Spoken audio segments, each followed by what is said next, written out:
Well, good morning. Welcome back to the Hancock Hill Homestead.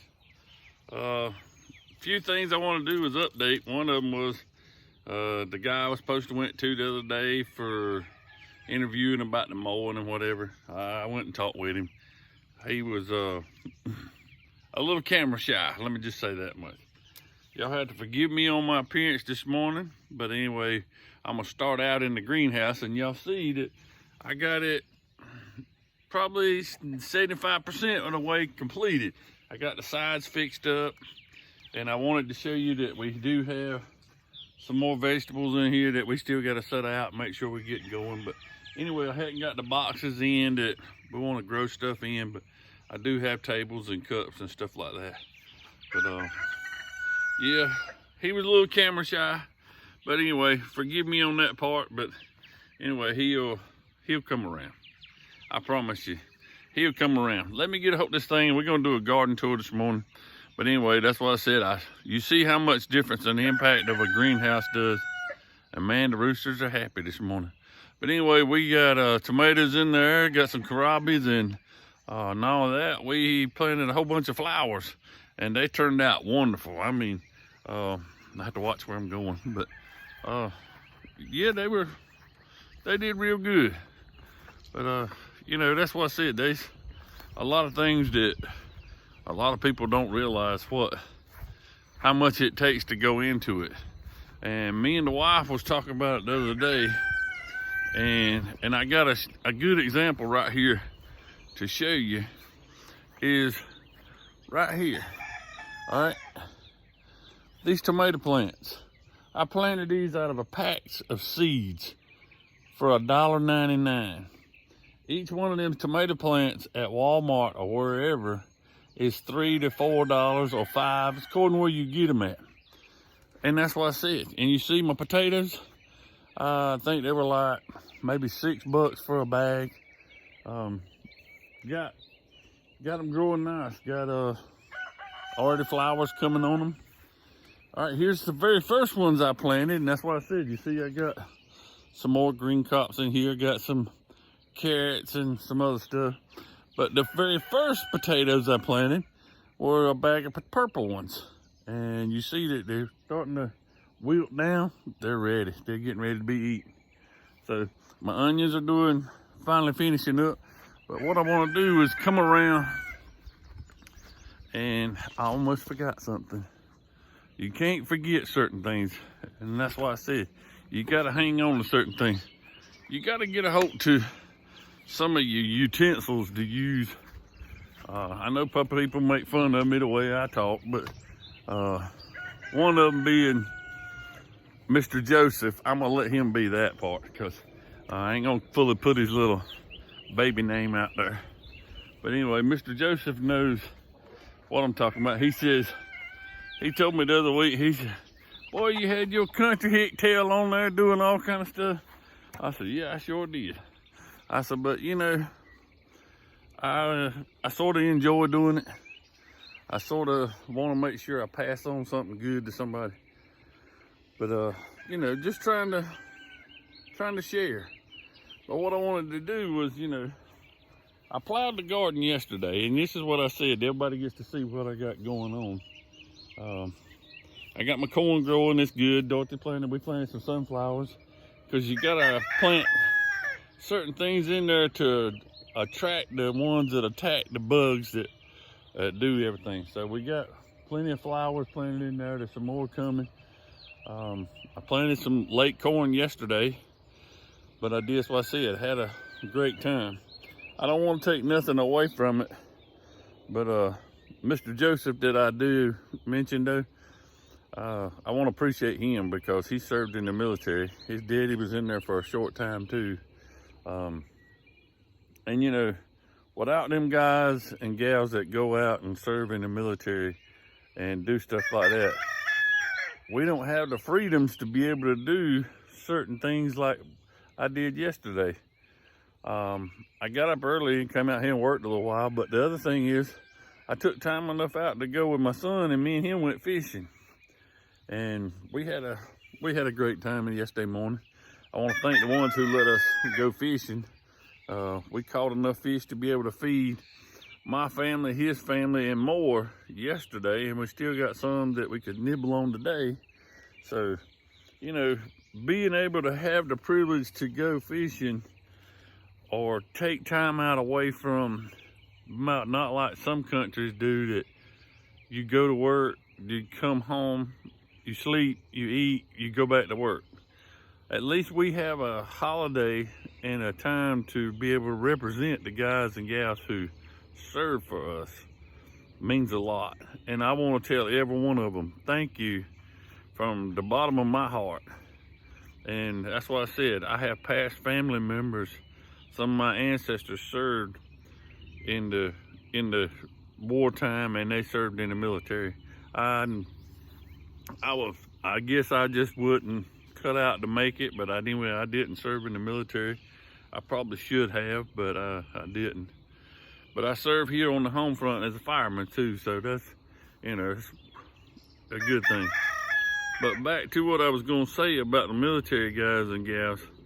You know, my ancestors, and that's what I said, a lot of them did, they served into some of the past things that we frown upon now. You know, my ancestors served in the Civil War. That was like brother against brother. That was family member against family member. Pretty much saying the North against the South. I know we have all these many reasons that people say why the war was going on, but, you know, it's history. We keep trying to rewrite history and rewrite and rewrite and rewrite. And how in the world are we going to keep rewriting our history? What we did yesterday is already in the history books. So how can you rewrite it? I can't go back and say that we didn't go fishing, we didn't have a great time, because we did. We had a wonderful time. We had a good time with family. We were able to work in the garden a little while. We were able to do a lot of things. So, you know, that's kind of what I want to do, is make sure I think about that and tell everybody thank you for the history that you made to be able to change and keep our lives at what it is today. That we can rag each other about a video, that we can compliment each other on a video, or we can compliment each other on jobs that we do. Yeah, Mr. Joseph, he rags me pretty hard, and I think the world of him. I love his family. They are part Hancock. Let me just say that much. They can say what they want to, but they know what I'm saying. They part Hancock. That means a lot. They got something to be proud of, you know, a legacy. I know some people don't look back at it as their family, as their cousins and stuff, and their past, into their history of their family, but you need to. You need to see where you come from. And see, I know that I've talked to 2 or 3, and I mentioned to another guy the other day who knows more about my history and family, and he's gonna be on here in a few months. I'm gonna try to get him on here to be able to, me and him discuss about where our property and how we became into this area as Hancocks, because we ain't always been here. Matter of fact, this is Mr. Charlie Russian's home that's here, that my ancestors had purchased back way long time ago. So, you know, but I still have his home here on my property. So, you know, being able to have that is a plus, being able to share information that somebody had, a log house. And I also have another one here that it's wrapped up in tin, you can't see it. But being able to have somebody else's home, but he was a Hancock, so I do have it. So I got 3 major homes on my property. But anyway, I'm here today to give you a little garden tour and a little explanation, because I don't want to be on here too long, because I know I'm right here at the chicken pens, and the roosters, they are happy this morning because it's a little cool out. And being able to get out in the garden, you want to be able to go in the early morning and do a little bit of stuff like weeding. And weeding, you got to do it with one of these. This one is not one I've wore down, but I've used it for a long time, but my family's had this thing for a long time. This is an old hoe, old garden hoe. To good cut weeds with, cut grass. And that's what I said, you gotta get in here in these tight spots and be able to do these things. But anyway, you'll see, I have over here, I have the peas, I got peas planted. I got my tomatoes right here planted. And over here I got some sunflowers, and I also got some onions on down there. Then I got my potatoes right here. And next to it I got my corn. And over there beside it I have string beans. Next to that I have okra. A lot of people say okra, okra, however you want to say it.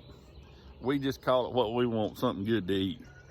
And that's why I said I planted some more corn yesterday. But I got a little other spot I got laid out yesterday over to the far right over here. I'm planning on putting some sweet potatoes in.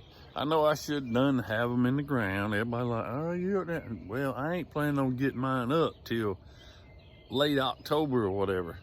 So I want them to go as long as I can, but the thing of it is I have to put them where I can put them and close by, because if I put them way down yonder in the very back down yonder, guess who's gonna have a feast? They would love them. They love them anyway. That's deer. They eat up some good taters and whatever else too.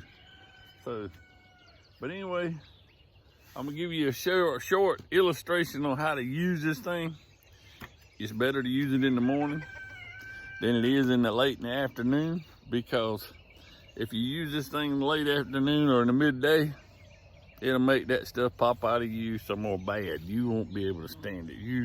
You will be ready to lay this thing down, and then you'll say, this ain't for me. But if you do it early in the morning, you'll be a whole lot better off. So, quick illustration.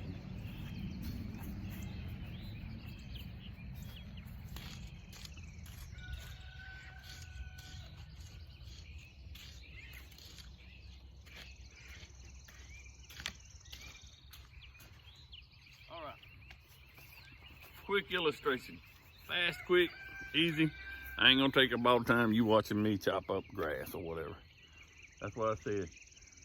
Most time you gotta go where you plow with the tractor that's in between the middles and stuff. That's what they call it, middle of between the two plants. You gotta go in there and you gotta use one of these things to get the grass out. I know that everybody, oh, that's just too much work. What is work? To move that remote control button, you gotta work your thumb. Not only that, to turn it up, volume, you gotta work your thumb. To get up to go get you a glass of tea, a glass of whatever you gonna drink, guess what? It's work. Anything you do is really supposed to be work. We ain't supposed to have it that easy that we holler, hey, buy me something. Sometimes we do, but you know, we're supposed to work. So let's try to see if we can't do a great job and get out and do some work. But just want to throw another key thing out there. I thank you. And that's why I said, look, we were looking over some photo albums at the fire department Saturday. We celebrated our 50th year anniversary of being as a volunteer fire department. The guys sacrificed in 1971, 72. They started thinking about getting us a fire department here in Ruby Mount Croghan area. The guys worked hard then trying to figure out what to do to get us started. So we honored those guys and looked at some pictures, and I put one on one of my posts that I put out there for the 50th year anniversary. I shared it, and it had some great men on there.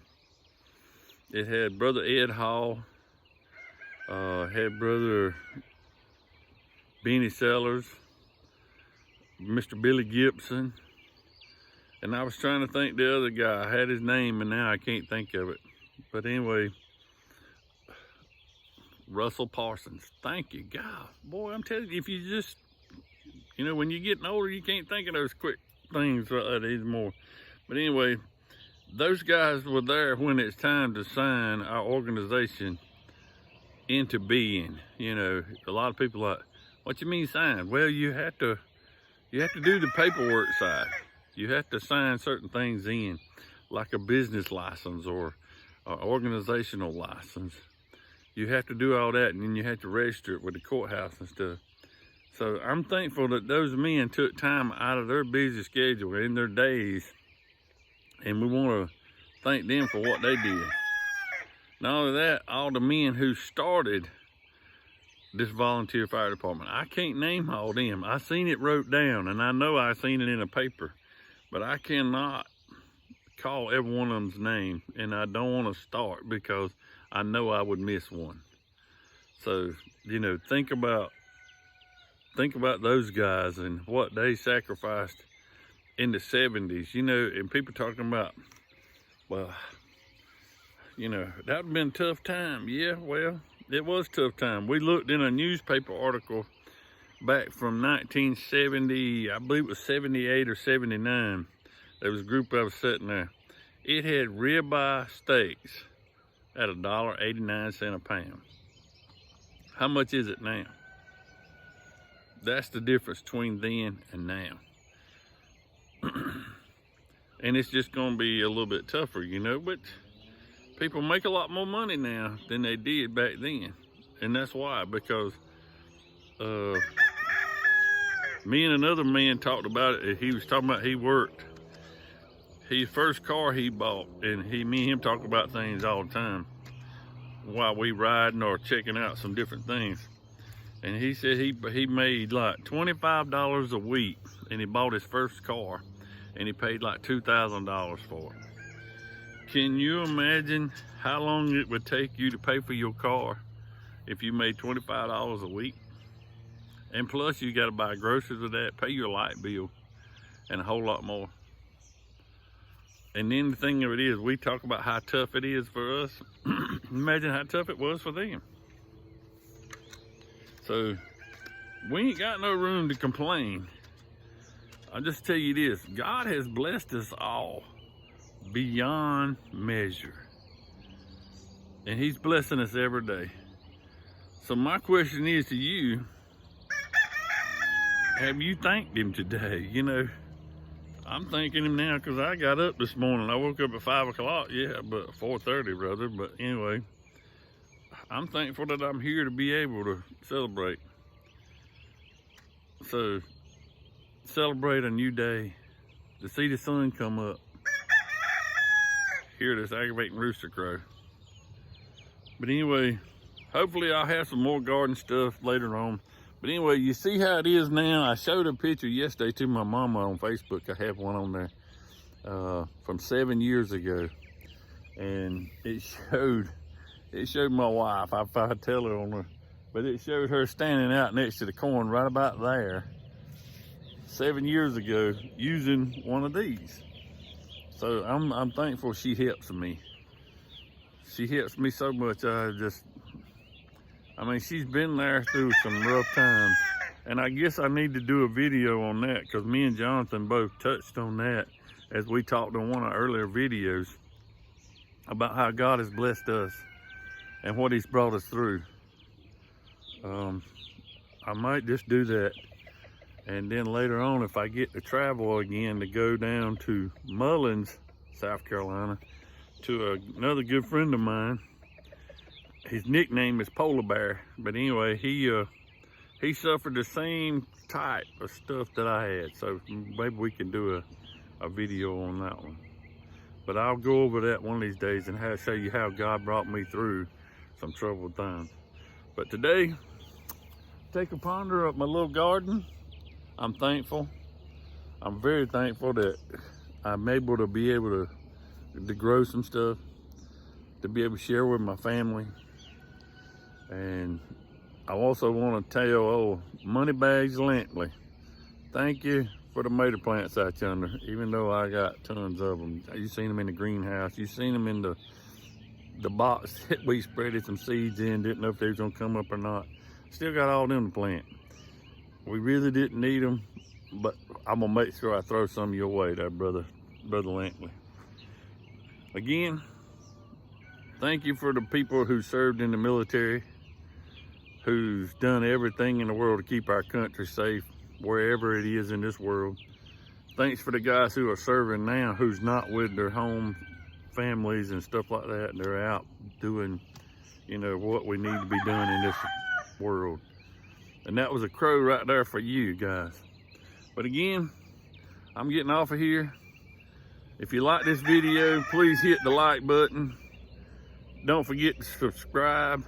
And also don't forget about that notification bell if you want to hear when the next one's coming up.